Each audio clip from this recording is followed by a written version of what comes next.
అందరికీ తోడుకోండి. మనందరి పట్ల కృపనిచ్చి, ఆరోగ్యం ఇచ్చి, శక్తినిచ్చి, బలం ఇచ్చి, కావలసిన సహాయం అంతా అనుగ్రహిస్తూ మనల్ని దీవించి బలపరుచున్న గొప్ప దేవునికి మహిమ, ఘనత, ప్రభావములు చెల్లును కాక. హల్లెలూయా, హల్లెలూయా. 2025వ సంవత్సరం ఈ నవంబర్ నెల ఆఖరి దినం 30వ తారీఖు. ఇంతవరకు దేవుడు మనల్ని తన మహిమ గల కార్యాలతో ఆశీర్వదిస్తూ వచ్చాడు. ఎన్నో అద్భుతాలు, ఎన్నో ఆశ్చర్య కార్యాలు, ఎన్నో స్వస్థత కార్యాలు, ఎన్నో విడుదల కార్యాలు, ఎన్నో బలమైన కార్యాలు, ఎన్నో లేమిలో సమృద్ధిని కలిగించిన కార్యాలు. ఇటువంటివన్నీ మనము తలపోచుకొని దేవుణ్ణి స్తుతించాలి. దేవుణ్ణి మనం స్తుతించినప్పుడు దేవుని యొక్క మహాకృప మనపై అత్యధికముగా దిగివచ్చి మనల్ని ఆశీర్వాదంలోకి నడిపిస్తాం. ఒక వృద్ధురాలు ఉందంట. ఆమె ఒక దూర ప్రాంతంలో, ఎవరూ లేని ప్రాంతంలో చిన్న గుడిసె వేసుకొని అక్కడ ఒంటరిగా నివాసం చేస్తుంది. తన భర్త చనిపోయి, పిల్లలు లేరు, ఎవరు లేరు, ఆమెను పట్టించుకునేవారు లేరు, ఆమెను పలకరించేవారు లేరు, ఆమెను ఆదరించేవారు లేరు, సహాయం చేసేవారు ఎవరూ లేరు.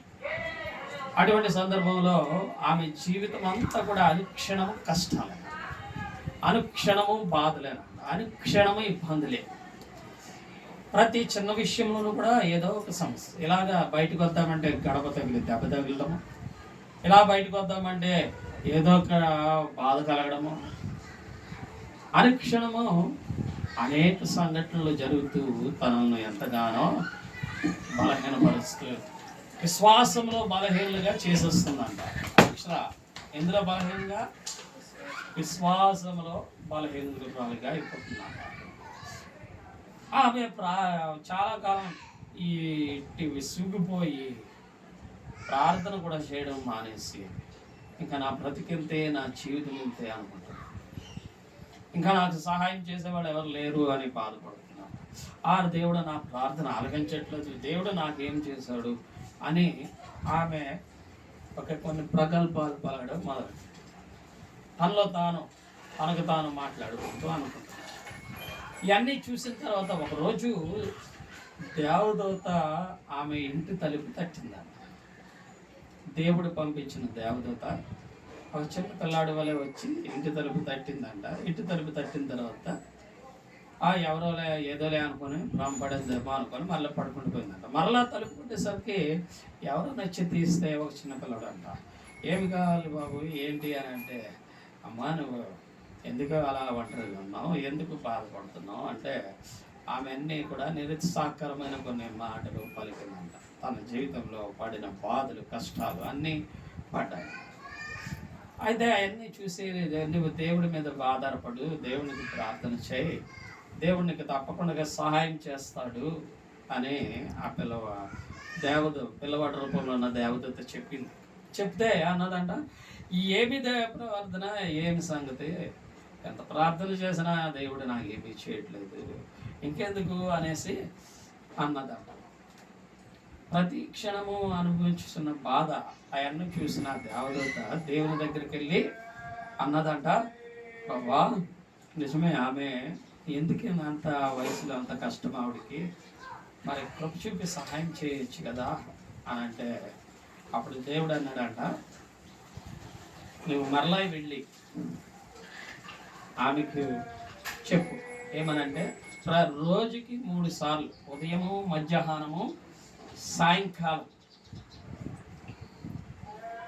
దేవునికి కృతజ్ఞతాస్తుతులు చెల్లించమని చెప్పు. ప్రార్థన కాకుండా కృతజ్ఞతాస్తుతులు చెల్లించమని చెప్పు అని చెప్పాడంట దేవుడు. అప్పుడు దేవదూత వచ్చి ఆ వృద్ధురాలతో అన్నదంట, మరలా వచ్చి, అమ్మా నీవు దెబ్బ తగిలినందుకు నీకు కృతజ్ఞతాస్తుతులు అనే, కష్టం వచ్చినందుకు నీకు కృతజ్ఞతాస్తుతులు అనే, ఆహారం లేకపోతే ఆహారం లేనందుకు నీకు కృతజ్ఞతాస్తుతులని, అనారోగ్యం వస్తే అనారోగ్యంలో కృతజ్ఞతాస్తుతులని, నువ్వు అలాగ ఉదయము, మధ్యాహ్నము, సాయంకాలము నువ్వు దేవునికి కృతజ్ఞతాస్తుతులు చెల్లించు అని చెప్పేసి దేవదూత వెళ్ళిపోయిందంట.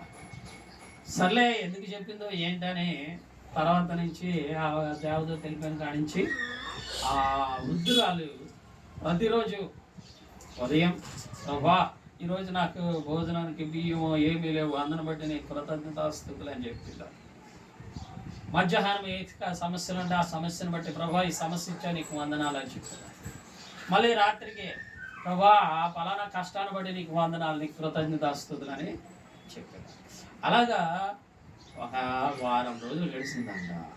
అంతే అద్భుతముగా దేవుని మహా ఆశీర్వాదం ఆమె పైకి దిగి వచ్చి ఆమెను బలమైన వ్యక్తిగాను గొప్ప ఆశీర్వాదంతోనూ దేవుడు ఆమెను నింపేసరికి ఆమె కష్టాలు పోయినాయి, ఆమె బాధలు తొలగిపోయాయి, ఆమెకున్న ఇబ్బందులు తొలగిపోయాయి, నోట్లో ఏలు పెట్టుకోవడం కూడా తీసేసింది. ఆమె అన్ని విధాలా ఇప్పుడు ఆశీర్వదింపబడిన స్త్రీగా మారిపోయింది. హల్లెలూయా, హల్లెలూయా, హల్లెలూయా. ప్రియమైనటువంటి వారులారా, మన జీవితంలో మనము చాలా సందర్భాల్లో మనలో పైకి అనకపోయినప్పటికీ లోపల లోపల అనుకుంటా ఉంటాం, దేవుడు నాకు ఏం చేశాడు అని. అనుకోనటువంటి వారు తక్కువ, అనుకునేవారు మాత్రం ఎక్కువ. ఒక అమ్మాయి ఉండేది మన చర్చిలో, ఎప్పుడు ఇటువంటి భేదాలపై అరిచేది, దేవుడు నాకు ఏం చేశాడో, దేవుడు నాకు ఏం చేశాడో. అసలు యాక్సిడెంట్లో బ్రతికించి సజీవుగా ఈరోజు చావకుండా బ్రతుకుంటారు. ఇంకేం కావాలి? దేవుడి మీద ఆధారపడతలేదు. దేవుడు ఏం చేస్తాడు? దేవుడి మీద ఆధారపడితే దేవుడు మనకు అన్నీ చేస్తాడు. హల్లెలూయా. ప్రియమైనటువంటి వారులారా, మన జీవితంలో కలిగే ప్రతి పరిస్థితిని బట్టి, అది సమస్య, కష్టమైన, బాధ అయినా, ఇరుకైనా, ఇబ్బంది అయినా, శోధన అయినా, లేమైనా, రోగమైనా, ఇంకొకటైనా, ఏదైనా సరే అది వచ్చినప్పుడు దేవా నాకు ఈ అనారోగ్యం వచ్చింది, నీకు వందనాలు, కృతజ్ఞతాస్తుతులు. మరలా మధ్యాహ్నం ప్రభా నేను అన్నం తినలేకపోతున్నాను, కడుపు నొప్పి పోతుంది, నువ్వు దాన్ని అనుమతించా, నీకు కృతజ్ఞతాస్తుతులు. ప్రభా ఇదిగో తండ్రి నాకు తక్కువ మార్కులు వచ్చినాయి, అందరిని బట్టి నీకు కృతజ్ఞతాస్తుతులు. ప్రభా నాకు ఇంకా పెళ్ళి అవ్వలేదే, పెళ్ళి అవనందుకు నీకు కృతజ్ఞతాస్తుతులు. ప్రభా ఇదిగో ఏంటి నా పరిస్థితి, అందరిని బట్టి నీకు కృతజ్ఞతాస్తుతులు అని మనం దేవునికి కృతజ్ఞతాస్తుతులు చెల్లించినప్పుడు నన్ను దేవుడు మరలా ఆశీర్వదించడం మొదలు పెడతాడు. హల్లెలూయా. మన కష్టాన్ని బట్టి, మన శ్రమను బట్టి, మన బాధను బట్టి, మన ఇబ్బందిని బట్టి మనం నిరుత్సాహపడకూడదు, బలహీనపడిపోకూడదు. ఇంకా అంతేలే నా బ్రతికి, అంత నా బతికింతే ఇంకా అని ఎప్పుడూ నువ్వు అనుకోవద్దు. నీకు ఎంత కష్టం వచ్చినా సరే ప్రభా ఈ కష్టం వచ్చినందుకు నీకు వందనాలు ప్రభా అనే, ప్రభా ఈ బాధ వచ్చినందుకు నీకు కృతజ్ఞతాస్తుతులు ప్రభా అని మనము చెప్పగలిగితే మరలా ఆశీర్వాదం పొందుకోవడం మొదలవుతుంది మన జీవితం. హల్లెలూయా. ప్రియమైనటువంటి వాళ్ళారా, కొన్ని అమూల్యమైనటువంటి విషయాలను మనం మిస్ అయిపోతూ ఉంటాం. తెలిసిన విషయంలోనే ఉంటుంది, దాన్నే మర్చిపోతూ ఉంటాం. కానీ మనం ఎప్పుడైతే వాక్యములో ఉన్నటువంటి విషయాలను మనం దృష్టి పెట్టి మన జీవితంలో మనము అనుసరిస్తామో అప్పుడే మనకు ఆశీర్వాదం స్టార్ట్ అవుతుంది. లేకపోతే మన పరిస్థితులు ఎవరు బాగు చేయలేరు, ఎవరు కూడా బాగు చేయలేరు, అంతే. ఇంకా ఎవరో కూడా బాగు చేయలేరు. కాబట్టి ప్రియమైనటువంటి వాళ్ళారా, మనం ఒకసారి వాక్యమును ధ్యానం చేసుకుంటూ ప్రభు యొక్క పాద సన్నిధిలో మన యొక్క జీవితాన్ని మనము సరి చేసుకోవడానికి మనల్ని మనము సిద్ధపడదాం. చూడండి, రోమీయులకు రాస్తున్నటువంటి పత్రిక 141వ పేజ్. కొత్త నిబంధన.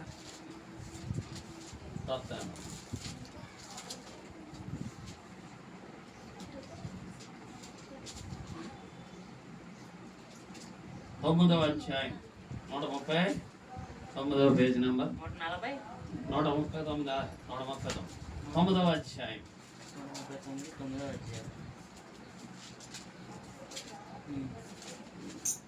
మొదటి నుంచి 12 వచనాల వరకు 13 వచనాల వరకు చదువుకొని ఒక 10 నిమిషాల వాక్యాన్ని ధ్యానం చేస్తున్నాను. నాకు బహు దుఃఖమును నా హృదయంలో మానని వేదనయు కలవు. క్రీస్తునందు నిజమే చెప్పుచున్నాను, అబద్ధమాడుట లేదు. పరిశుద్ధాత్మయందు నా మనస్సాక్షి నాతో కూడా సాక్ష్యమిచ్చుచున్నది. సాధ్యమైన ఎడల దేహ సంబంధులైన నా సహోదరుల కొరకు నేను క్రీస్తు నుండి వేరే శాపగ్రస్తుడనై ఉండకూడదును. వీరు ఇశ్రాయేలీయులు దత్తపుత్రత్వమును మహిమయు నిబంధనలను ధర్మశాస్త్ర ప్రధానమును అర్చనాచారాదులను వాగ్దానములను వీరివి. పితరులు వీరివారు, శరీరమును బట్టి క్రీస్తు వీరిలో పుట్టెను. ఈయన సర్వాధికారి అయిన దేవుడై ఉండి నిరంతరము స్తోత్రార్హుడై ఉన్నాడు. ఆమేన్. అయితే దేవుని మాట తప్పిపోయినట్టు కాదు. ఇశ్రాయేలు సంబంధులందరూ ఇశ్రాయేలీలు కారు. అబ్రాహాము సంతానమైనంత మాత్రము చేత అందరూ పిల్లలు కారు, కానీ సాకు వలనైనది నీ సంతానం అనబడును. అనగా శరీర సంబంధులైన పిల్లలు దేవుని పిల్లలు కారు, కానీ వాగ్దాన సంబంధులైన పిల్లలు సంతానమని ఎంచబడుతుంది. వాగ్దాన రూపమైన వాక్యం ఇదే. మొదటికి ఈ సమయమునకు వచ్చేదను, అప్పుడు సారాకు కుమారుడు కలుగును.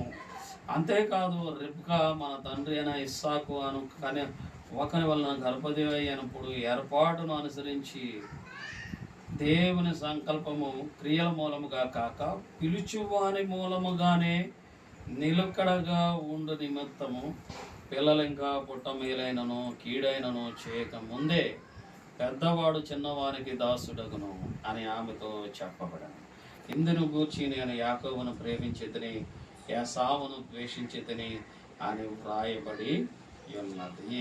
ప్రియమైనటువంటి వాళ్ళారా, చదివినటువంటి వాక్యము మనకొక చదివినప్పుడే అందులో ఉన్నటువంటి విషయం ఏంటో అర్థమైపోతుంది. ఎందుకంటే మనకు ఈ విషయములన్నీ కూడా తెలిసినటువంటి, ఈ విషయములన్నీ కూడా మనము ఎరిగినటువంటివి. అయినప్పటికీ మనలో మానని సందేహములు అనేకమైనవిగా మన మీద ఏలుబడి చేస్తూ వాటికి మనము తావిచ్చి వాటిలో మనము నలిగిపోతూ ఉంటున్నాం.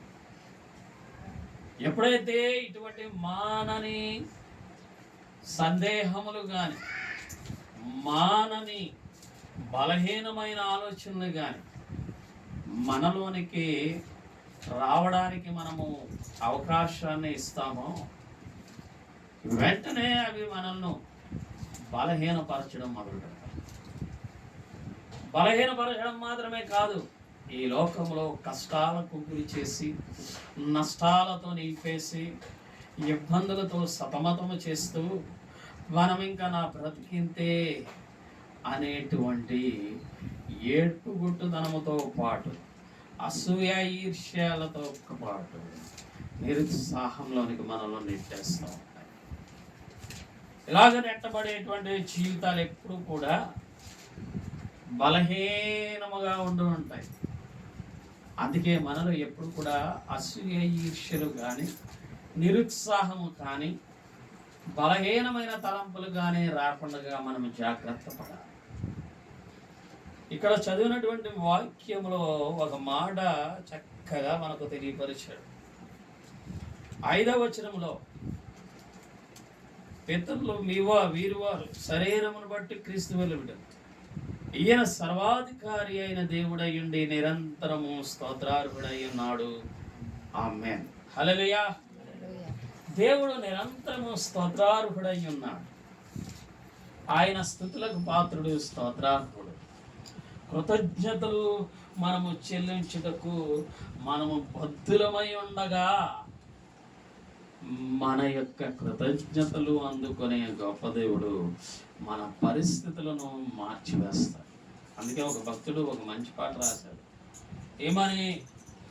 ఏమైనా చేయగలం, కథ మొత్తం మార్చగలం, నీ నామముకే మహిమంతా తెచ్చుకుందు యేసయ్యా, యేసయ్యా, నీకే నీకే సాధ్యము. ఏమైనా చేయగలిగినటువంటి దేవుడు. అందుకే రోమాపత్రికలో 3:4 ఆయన ఉన్నవి లేనట్టు లేనివన్నట్టుగా చేయగలిగిన ఏమైనా చేసి మన బ్రతుకులకు ఒక నూతనమైన ఉజ్జీవకరమైన శక్తిని మన అనుగ్రహిస్తాం. ఇక్కడ మనము చూసినటువంటి సందర్భాన్ని గమనిస్తే ఇక్కడ వాగ్దానపు వారసత్వమును గూర్చి దేవుడు ప్రకటిస్తున్నాడు. ఇక్కడ ప్రకటించబడినటువంటి వాగ్దానపు వారసత్వాన్ని గూర్చి ఆయన తెలియపరుస్తూ దత్తపుత్రత్వమును వారసత్వమును దేవుడు ఇశ్రాయేలు ప్రజలకు యూదులకు అనుగ్రహించాడు.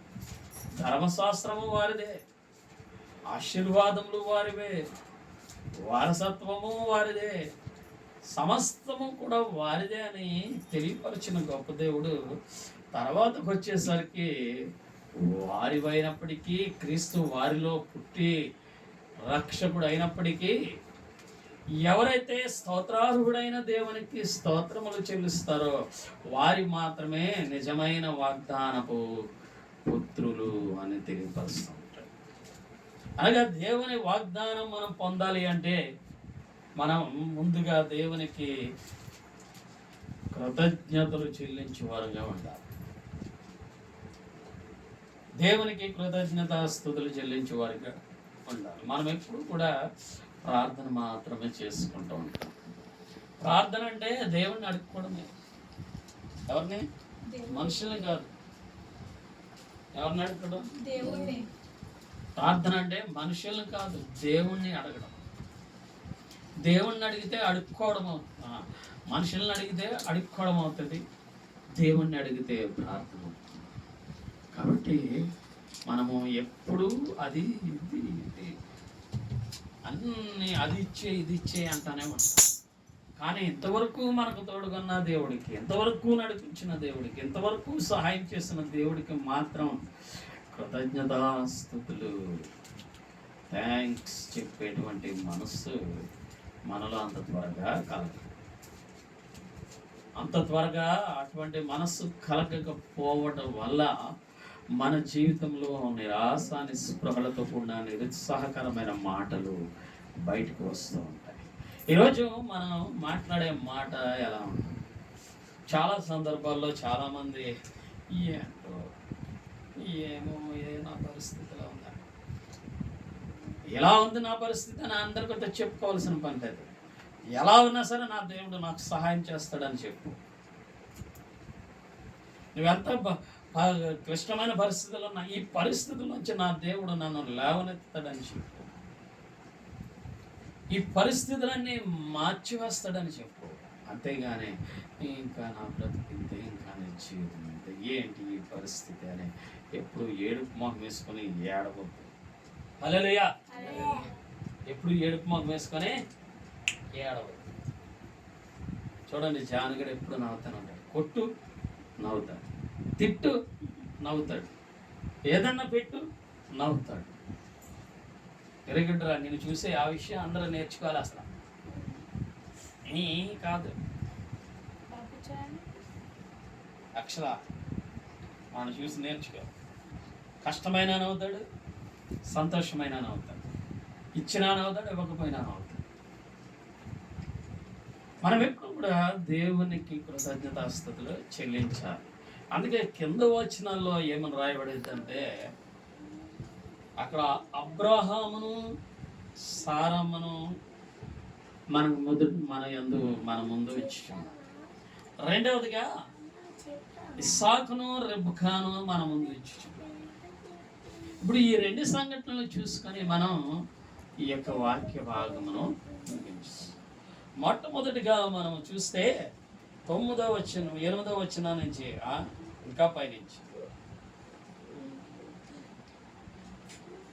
6వ వచనం నుంచి, అయితే దేవుని మాట తప్పిపోయినట్టు కాదు, ఇశ్రాయేలీలు సంబంధులందరూ ఇశ్రాయేలీలు అంటే రక్షణ పొందితే సరిపోదు, రక్షణ పొందిన వారు అందరూ కూడా దేవుని బిడ్డలు అయిపోరు. రక్షణను కొనసాగించే వారు మాత్రమే దేవుని బిడ్డలు అవుతారు. సరే, ఇక్కడ అబ్రహాము సంతానమైనంత మాత్రము చేత అందరూ పిల్లలు కారు, కానీ ఇస్సాకు వలనైనా నీ సంతానము అనబడును, అనగా శరీర సంబంధులైన పిల్లలకు దేవుని పిల్లలు కారు, కానీ వాగ్దాన సంబంధులైన పిల్లలు సంతానమని ఎంచబడుతారు.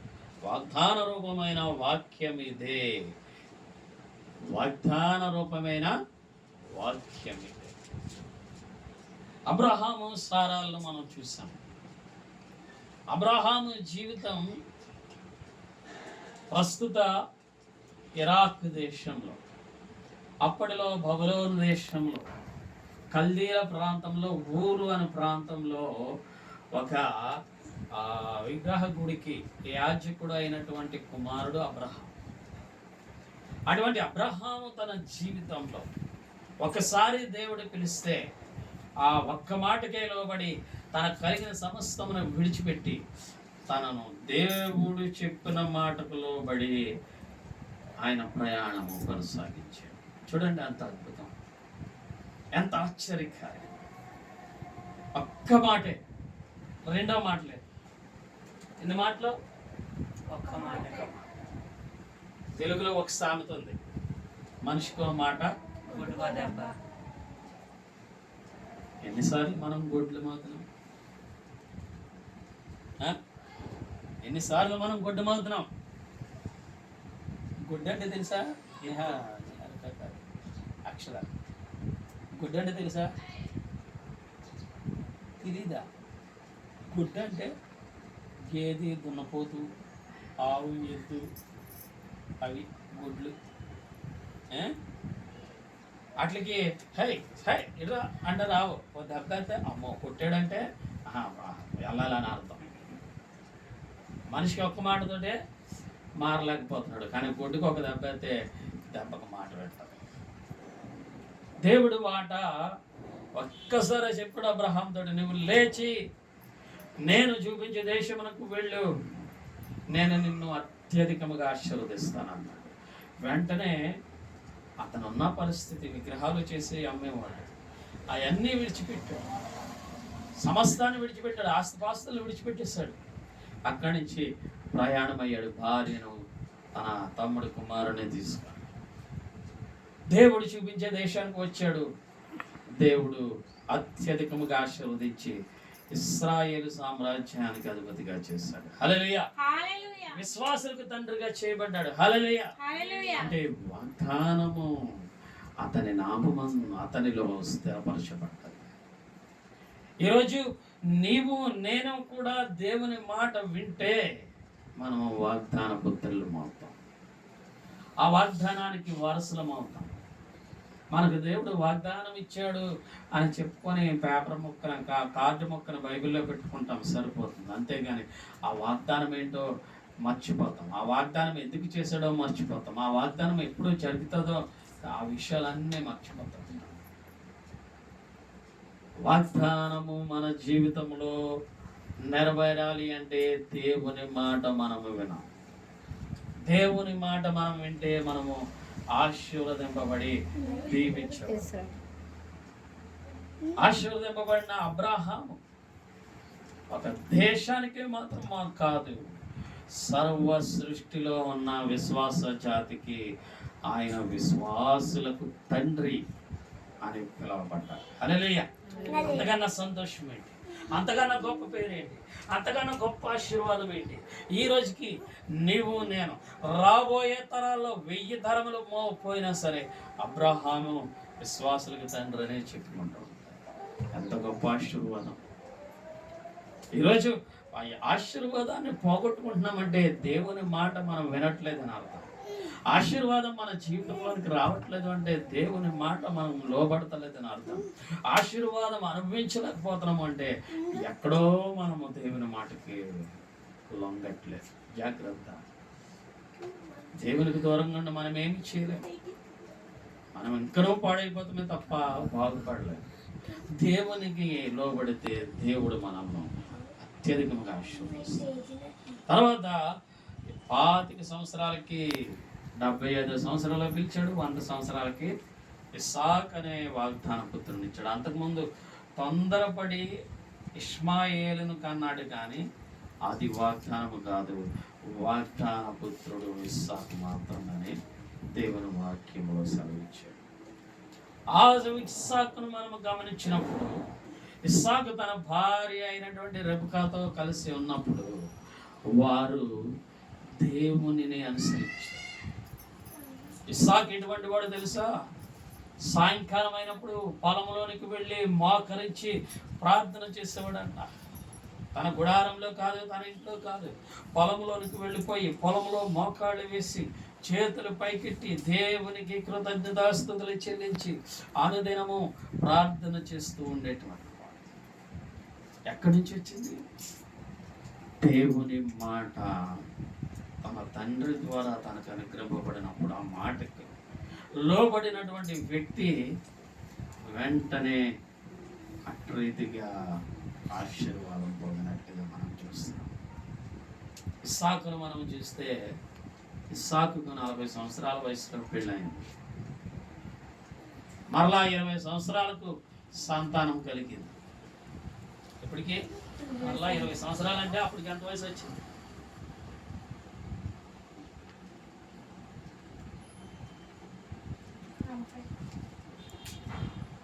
నలభై సంవత్సరాలకు పెళ్ళయింది, 20 సంవత్సరాలకి సంతానం. ఇంజనీర్లు ఉన్నారు, పాలిటెక్నిక్ వాళ్ళు ఉన్నారు, డిగ్రీ అయిపోయిన వాళ్ళు ఉన్నారు. అయినా కానీ లెక్కలు 60 సంవత్సరాల వయసులో కుమారుడు ఇద్దరు ఒకేసారి పుట్టినప్పుడు, కవలలు పుట్టినప్పుడు దేవుడు ఇస్సాకుతో ఒక చక్కని మాట చెప్తాడు. ఇదిగో మరలా నా సంతానం చిన్న కుమారుడైన యాకోబు ద్వారా వర్తిల్లుతాడు. అప్పుడేమో యాకోబుతో చెప్పాడు, అబ్రహాముతో చెప్పాడు, ఈరోజు ఇస్సాకుతో చెప్పాడు. ఇస్సాకు తర్వాత యాకోబుకు మరలా చెప్తాడు. యాకోబు తర్వాత అలా దావీదు వంశం వచ్చి, దావీదు వంశంలో నుండి క్రీస్తు ప్రభు వచ్చిన ఆ ప్రవచనాల నెరవేర్పు అంతా కూడా ఒక క్రమముగా జరిగిపోతూ వచ్చింది. చూడండి, వాళ్ళిద్దరు కూడా మాటకు లోబడినటువంటి వాడు. అబ్రహాము మాటకు లోబడ్డాడు, ఇస్సాకు మాటకు లోబడ్డాడు. ఈ అమ్మాయి ఇప్పుడు లోబడ్డది నా మాట, నా కుడి పక్కన ఉన్న అమ్మాయి. సుమారు ఒక 10 వారాల నుంచి ప్రతిరోజు శనివారం బండి ఆపి, అమ్మ ప్రార్థన కావట్లేదు రా అమ్మ అంటారు. పాస్టర్ గారు రేపు వచ్చేస్తాను, పాస్టర్ గారు రేపు వచ్చేస్తానండి. 10 సార్లు అయ్యాక మాట్లాడుతుంది మానేశాను. నేను మాట్లాడినాను. అప్పుడు అమ్మో మాట్లాడరా అంట అని అప్పుడు పరిగెట్టుకొచ్చింది. ఇంకో పక్కన ఉంది ఈ అమ్మాయి, రోజు చక్కగా వస్తుంది. కానీ ఒక పాట అయ్యాక ఒక పాట ఇంటికాడ ఉండి పెట్టదు, 2 పాటలు ఇంటికాడ ఉండి పెట్టదు, ఒక పాట ఇక్కడికి వచ్చి పాడుతుంది. ఎందుకని అక్కడికి వెళ్ళి నేను పాడేసేది ఏముంది, ఇక్కడ ఉండి అంటానులే అనుకుని పాటలు అయిపోయి పరిగెట్టుకున్నాను. అలాగుంటుంది పాట. హల్లెలూయా. ఏదేమైనా సరే మనం మాట వినుట శ్రేష్టం. మాట వింటే వాగ్దానము మన జీవితంలో నెరవేర్చబడుతుంది. వాగ్దానము నెరవేర్చబడితే మనము క్రీస్తు ప్రభువుకు వారసులముగా చేయబడతాం. మనం క్రీస్తు ప్రభువుకు వారసులుగా చేయబడితే మనము నిత్య రాజ్యంలోనికి ప్రవేశిస్తాం. హల్లెలూయా, హల్లెలూయా. అందుకే ఇవన్నీ జరగాలి అంటే ముందు మనం కష్టాలు ఉన్నాయని, బాధలు ఉన్నాయని, సమస్య వచ్చిందని, ఇబ్బంది వచ్చిందని నలిగిపోయి, విసిగిపోయి, వేజారిపోతూ దేవుని మర్చిపోయి కూర్చోవద్దు. ఎప్పుడైతే నువ్వు కష్టంలో దేవునికి స్థుతులు చెల్లిస్తావు, అనారోగ్యంలో దేవునికి స్థుతులు చెల్లిస్తావు, రోగం వచ్చినప్పుడు దేవునికి కృతజ్ఞతాస్థుతులు చెల్లిస్తావు, నువ్వు భయంకరమైనప్పుడు బాధలో ఉన్నప్పుడు దేవునికి కృతజ్ఞతాస్థుతులు చెల్లిస్తావు, నువ్వు ఆ భయంకరమైన సమస్యలు, కుటుంబ సమస్యలో ఉన్నప్పుడు దేవునికి కృతజ్ఞతలు స్థుతులు చెల్లిస్తావు. నువ్వు చెల్లించే ప్రతి కృతజ్ఞతాస్థుతికి దేవుడు నీకున్న ప్రతి సమస్య నుండి విడుదలనిస్తాడు. హల్లెలూయా. మనకి సమస్య పోవాలి అంటే, సమస్యల్లో నుంచి బయటపడాలి అంటే, ఈ చిన్న విషయాన్ని మీరు మనస్సున పెట్టి, ఈ చిన్న విషయాన్ని మీరు పాటించండి, మీరు మీ కుటుంబం ఆశీర్వదించబడతారు. హల్లెలూయా, హల్లెలూయా, హల్లెలూయా, హల్లెలూయా, హల్లెలూయా, హల్లెలూయా, హల్లెలూయా. ఎలవయ్యా అన్నట్టు హల్లెలూయా అంటుందా, అలవయ్యా అంటుందా? అమ్మాయి నన్ను అర్థం కాదు. ఎలవయ్యా అన్నవా, హల్లెలూయా. కాబట్టి ప్రియమైన వాళ్ళారా, మన సమస్యలు చూస్తే కుంగిపోతాం. ప్రతిరోజు ఉదయము, మధ్యాహ్నం, రాత్రి దేవునికి కృతజ్ఞతాస్తుతులు చెల్లించండి. దేవుడు అద్భుతాలు చేస్తాడు. తేజ ఉంది. తేజ ఉదయం లేవగానే ముందు వాక్యం చదివి ప్రార్థన చేసుకుంటాం. మధ్యాహ్నం 3 గంటలకి ఆఫీస్లో ఉన్నా సరే ఆఫీస్లో కూర్చొని ప్రార్థన చేయాలి. మరలా సాయంకాలం రాత్రి పడుకునేటప్పుడు ప్రార్థన చేస్తాం. ఆఫీస్లో ఉన్నప్పుడు కొంత కష్టం, స్టార్టింగ్లో కొంతకాలం కష్టాలు వచ్చింది, అయినా సరే ప్రార్థన చేస్తుంది. సుమారు ఇప్పటికి 6 నెలలు 7 నెలలు అయిపోయింది ఆ ఆఫీస్లో. వాళ్ళ CEO సార్ చూస్తున్నాడు అంట రోజు మధ్యాహ్నంలో అప్పుడు ప్రార్థన చేయాలి. ఎవరా? CEO అంటే ఆ కంపెనీ యజమాని చూస్తున్నాడు అంట రోజు ప్రార్థన చేయడం. ఒక రోజు ఎందుకో సెలవు అడగడానికో ఎక్కడ వెళ్ళిందా, దేనికో వెళ్తే మాట మాట్లాడి, నువ్వు రోజు మధ్యాహ్నం 3 గంటలకు ప్రార్థన చేసుకుంటావు కదా అన్నాను. సరే అన్నాడు అనేసి, మేము హిందూస్మే, కానీ మా అమ్మగారు మా పరిస్థితులను బట్టి దేవుని నమ్ముకున్నారు, మా అమ్మగారిని బట్టి మేము దేవుని నమ్ముకున్నాము, మా 3 అన్నదమ్ములము కూడా దేవుడిని నమ్ముకొని ఇప్పుడు అనేక మందికి మేము సహాయం చేస్తున్నాము అని చెప్పారు. అప్పటి నుంచి బిడ్డకున్న కష్టాలు ఒక్కొక్కటి, ఆఫీసులో ఎదురయ్యే కష్టాలన్నీ కూడా ఒక్కొక్కటి పోయినాయి. అంతే, జీతం పెరిగిపోయింది, రేపు జనవరిలో పర్మనెంట్ అయిపోద్ది. తర్వాత ఏమో అక్కడ ఎదురయ్యే కష్టాలన్నీ పిలిచి మరి 19వ తారీఖుని టికెట్ చేసుకుని ఇంటికి వెళ్ళిపో, డిసెంబర్ పండుగ వస్తుంది వెళ్ళిపోను. ఎప్పుడు వస్తావు ఇష్టం? జనవరి 1st వచ్చి, జనవరి 1st వస్తావా? అప్పుడు అన్నీ అలసిపోతావు కదా, 2 రోజులు రెస్ట్ తీసుకుని రా అన్నదా. జనవరి 1st అయ్యాక 2 రోజులు రెస్ట్ తీసుకొని రా, పర్వాలేదు, ఏం పర్వాలేదు, నువ్వేం టెన్షన్ గెలువా. అందరూ ఆ సార్ దగ్గరికి వెళ్తాకే భయపడిపోతారు. అలాంటిది ఆయన మళ్ళీ ఒక రోజు పిలిచి, మీ డాడీ పాస్టర్ అంటున్నాను కదా, మా అన్నయ్యడికి నేను చెప్తాను, నేను చాలామందికి హెల్ప్ చేస్తూ ఉంటాను, మీరు చర్చ్ కట్టినప్పుడు మేము కూడా హెల్ప్ చేస్తాం మీకు అని.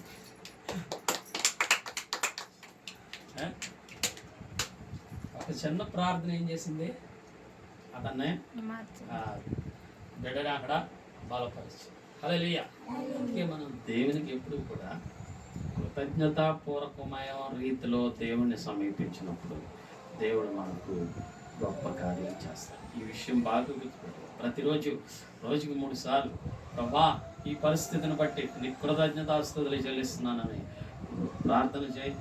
దేవుడు నీ పరిస్థితులన్నీ మారుస్తాడు, నీకు సహాయం చేస్తాడు, నిన్ను ఆదుకుంటాడు, నీకు తన కృపనిస్తాడు, నిన్ను లేవనెత్తుతాడు, నిన్ను బలపరుస్తాడు, నిన్ను మరలా తల ఎత్తుకునేటట్లు చేస్తున్నాడు. హల్లెలూయా.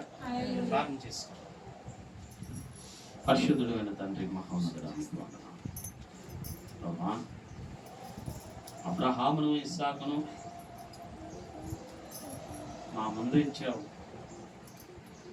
మేము నీకు వారసులమని చెప్పుకుంటే సరిపోదు, కానీ నిత్యము స్తోత్రార్హుడు అయిన నిన్ను మేము స్తుతించినప్పుడు వాగ్దానం మా సొంతమవుతుంది, ఆశీర్వాదం మాకు దొరుకుతుంది, మేము బలపడతామని ఈ వాక్యం ద్వారా చెప్పినందుకు మేము కూడా ఆ వృద్ధ స్త్రీ నిత్యము దినముకు 3 మార్లు మా పరిస్థితులను బట్టి కృతజ్ఞతాస్తుతులు చెల్లించేవారుగా ఉండటం మాకు కూడా అటు ఆత్మశక్తిని దయచేయండి. యేసు నామములో ప్రార్థిస్తున్నాం తండ్రి.